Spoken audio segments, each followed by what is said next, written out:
Good evening, Northern Colorado. This is Ron, K0AZA. I'm located in Fort Collins, and I'll be net control for tonight's NCARC TechNet. The purpose of the TechNet is to enlighten amateur radio operators on topics of a technical nature. We'll do our best to answer any technical questions for the benefit of all those who are listening. If there's a subject that has never been made quite clear to you, this is a great opportunity to find an answer. If anyone feels they have information that will help regarding that subject, please give your call sign and net control will call on you. Let me do a reset here. This net may be interrupted at any time for emergencies or priority traffic. If you need to use the system for an emergency during the net, say break and give your call sign. We'll acknowledge you and suspend the net until you advise that you are clear. Is there any emergency or priority traffic at this time? All licensed amateur radio operators with 70-centimeter privileges are encouraged to check into the net.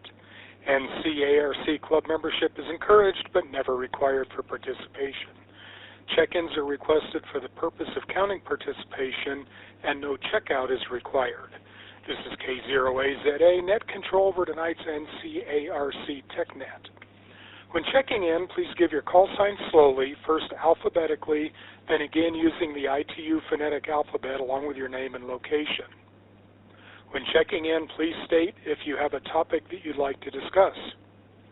Check-ins will be taken in groups of 3. When I acknowledge the first group of 3, I'll then move on to the next group of 3. I'll start off by taking check-ins from Echolink. Anyone on Echolink, please call now. Hearing none, let's take check-ins for suffixes Alpha through Mike. Alpha through Mike, please call now. Whiskey Alpha 9, Foxtrot, Bravo, Oscar. Good evening, Ron. No traffic. Bob and Laporte. K0MLG, Kilo 0, Mike, Lima, Golf, Marty, with some traffic. This is Kilo 3, Sierra Alpha Delta, K3SAD, George and Windsor, no traffic. Okay, the net acknowledges WA9 FBO, hi Bob, K0MLG, and K3SAD. Next group of 3, please go now. This is K0HAK, Kilo 0, Hotel, Alpha Kilo, Dave, Mobile in Fort Collins. This is Kilo Foxtrot 0, Oscar Delta Delta, Paul in Berkeley. This is N0EMP, Greg in Fort Collins with Debbie, K0DBE. No traffic. Correction, I do have traffic. I'll have one announcement, N0EMP. The net acknowledges KF0ODD, N0EMP, and K0DBE. Next group of 3, go now. N5 WMS, John in Fort Collins. This is Whiskey 0 Delta Papa Charlie, Donald in Longmont, and also Peggy would be KF0LQZ. Over. Yeah, the net acknowledges N5 WMS, W0DPC, and KF0LQZ. Let's go ahead and open it up at this point to any suffixes or all suffixes. Call now, please. This is KB0YDN, Kilo Bravo 0, Delta November, Eric, Pinewood Lake. This is W0KJM, Whiskey 0, Kilo Juliet Mike, Kyle in Fort Collins with no traffic. This is Charlie Foxtrot, Traffic. Let's hold up there. I've got KB0YDN, Y0KJM, and AE0CF. There's something that doubled with Ben. If the double could come back now, please. WB5TEX, Whiskey Bravo 5 Tango Echo X-Ray, Dale, Loveland, no traffic. Thanks, Dale. Next group of 3, go now. This is K5SGC, Kilo 5 Sierra Golf Charlie, Dave in Fort Collins, no traffic. This is Kilo 0, Hotel Alpha Kilo, K0HAK, Dave in Fort Collins. I tried checking in earlier, but I didn't hear a confirmation, so I'm just trying again. Thanks, Dave. I have you written down, but I may have skipped over you when I was confirming. So the net acknowledges WB5TEX, K5SGC, and K0HAK. Anybody else? Okay, let's move on then. We can take late check-ins later. Marty, you asked first, so you have the floor. Go ahead. Appreciate it, Ron. Good evening. Kind of a weird question, maybe. N0BNK was just driving through the port and saw a red Jeep with a HF antenna. He said the guy was poking at his screen, and he said, I wonder if he's heading out to Watson Lake. So I'm just wondering if anybody on the net is driving a red Jeep out in the LaPorte area, and then I have some other traffic. He's probably on HF. I don't know who he'd be talking to unless it's local. Pretty dead today. I know a lot of you have been hearing us, Greg and I, Bart, and some others talking about 6 meters. And last week I and N0BNK and A0KO built a 3-element beam for 6 meters.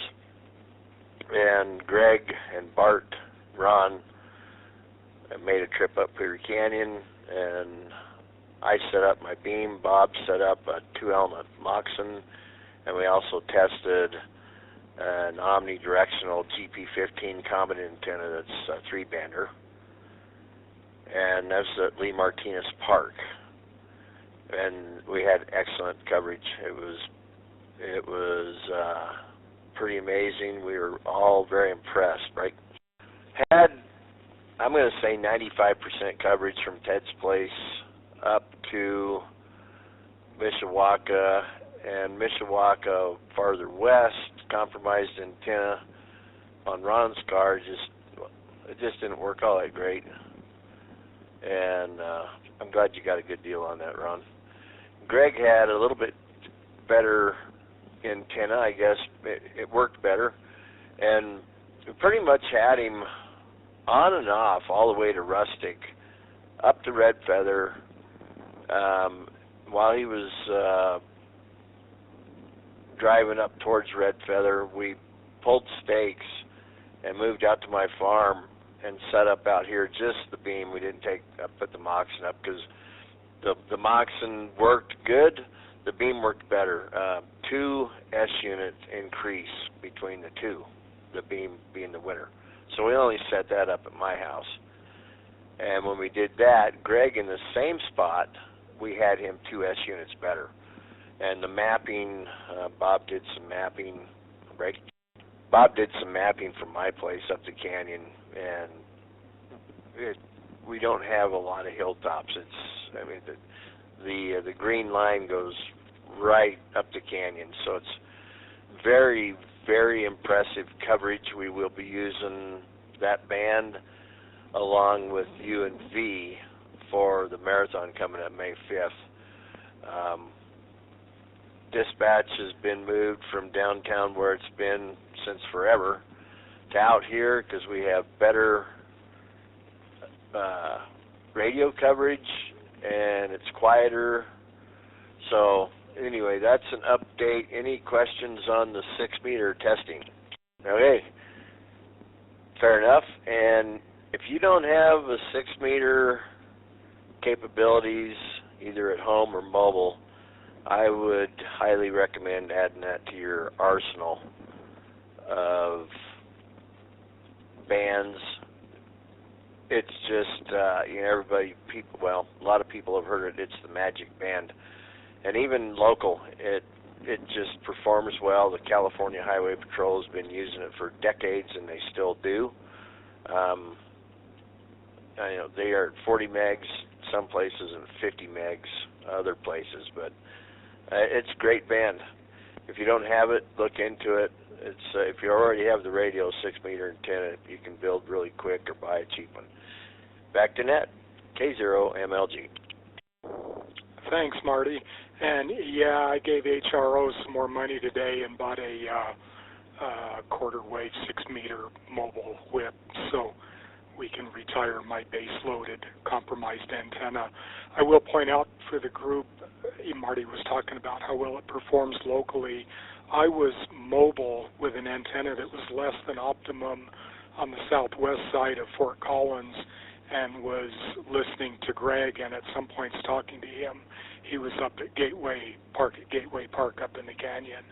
So that's pretty impressive. We would have never done that on 2 or 70 without a repeater. Let me do a reset here. Okay, thanks, Marty. Greg, N0EMP, you're next. Thanks, Ron. First, I wanted to add a little bit to the 6-meter report Marty gave. We were primarily using single sideband at 100 watts. What we're trying to do is bounce RF down the canyon, kind of duct it down the canyon,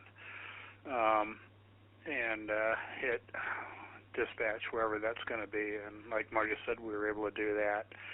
We were doing that on single sideband because you have twice the power and half the bandwidth when you do that. And we needed everything we could get. At one point, Ron, you had already left. At one point on my way back down the canyon, we switched over to FM just to try it, and the noise was a lot worse. Real whole bunch of white noise in there with it, so really, really hard on the ears. So if you're looking for a radio to do this kind of 6-meter work, like Marty said, to have it in your arsenal, look for one that can do 100 watts on upper sideband. Most HF radios now, almost everything runs on 13.8 volts, so even if it's primarily a desktop radio, I was using an ICOM 7300 yesterday. It fits on the right front seat just fine and runs on vehicle power.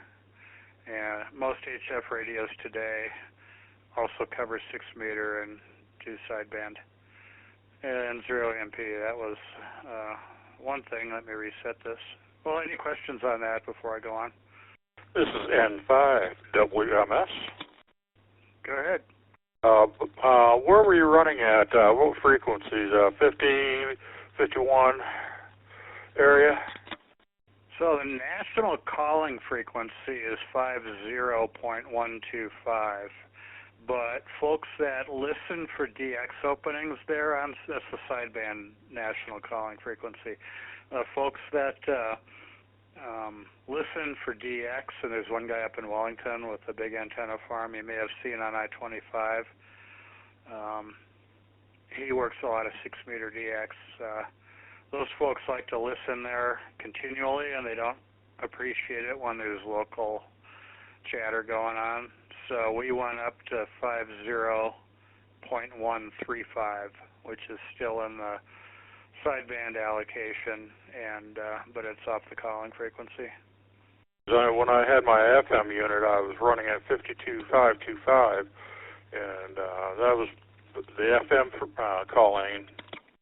Yeah, like I said, we were running single sideband, so we were trying to stay in the ARRL band plan, but be off the DX, the one everyone listens to for DX openings. You had another topic, Greg? Just a brief announcement. We are doing the every other Wednesday lunch at Perkins in Loveland, and this week is that week. This is the every other week. So the day after tomorrow, Perkins on West Eisenhower in Loveland.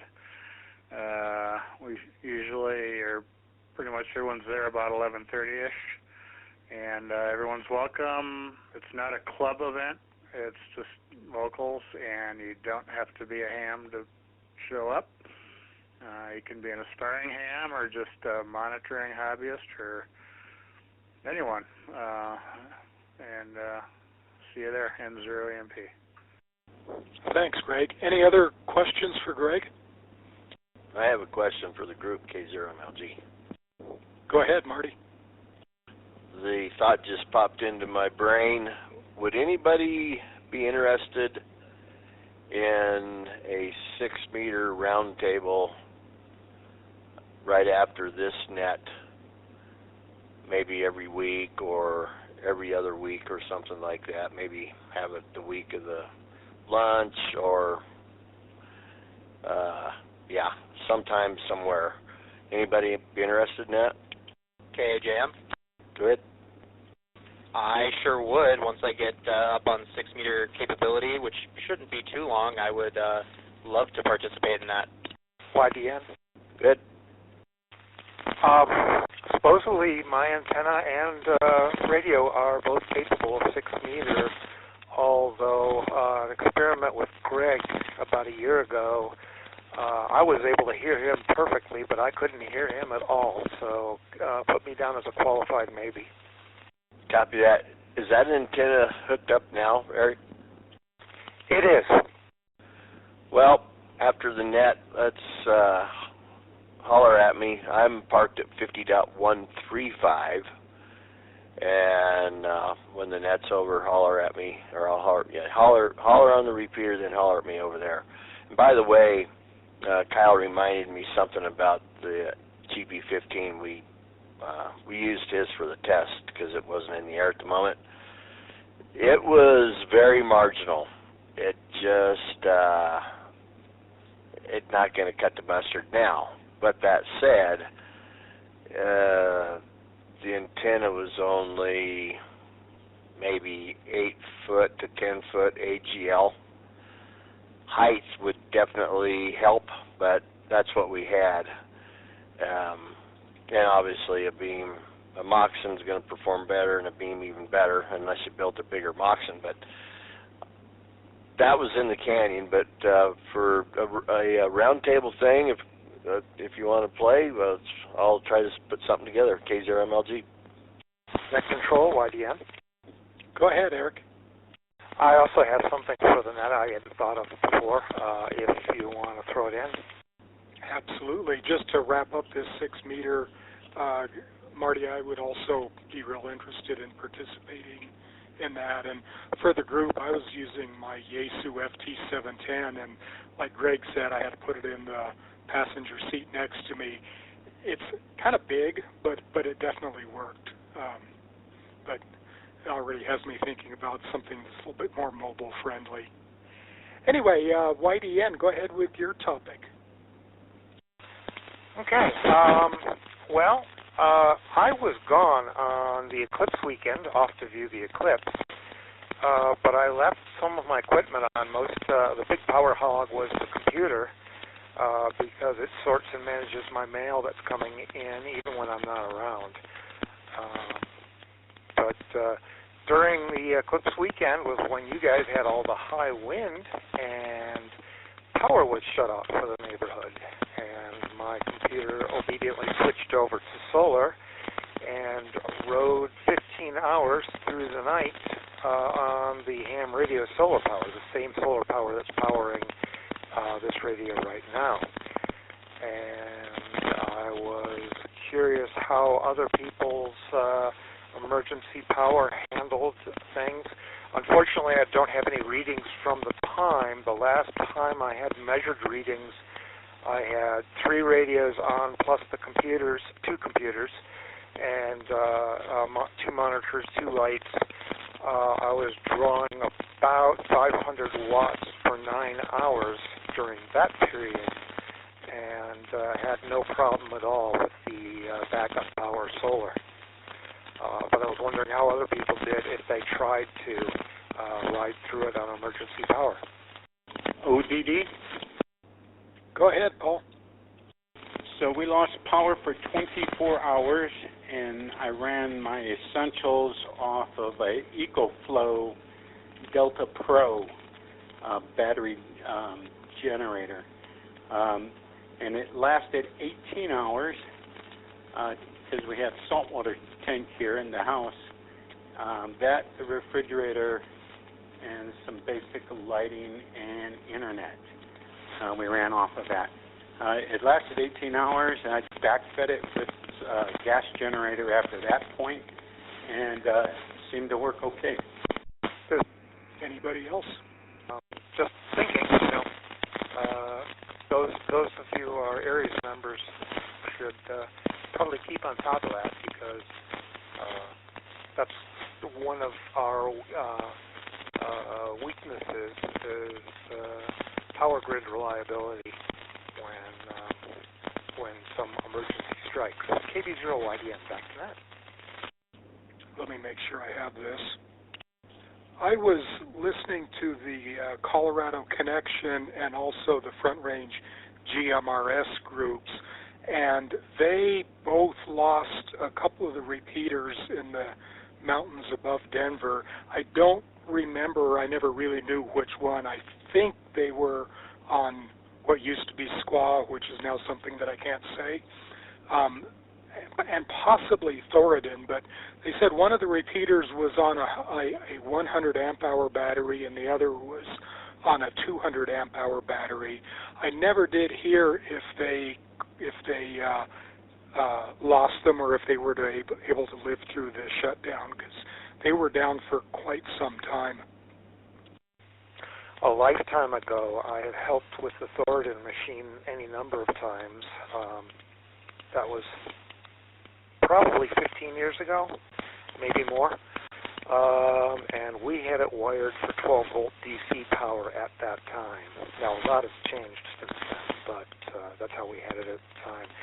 And they had Thoradin a massive 12-volt battery arrangement, plus a backup generator. I never saw the backup generator tested, though, but we ran on 12 volts at that time. Give you a little IDN back to that.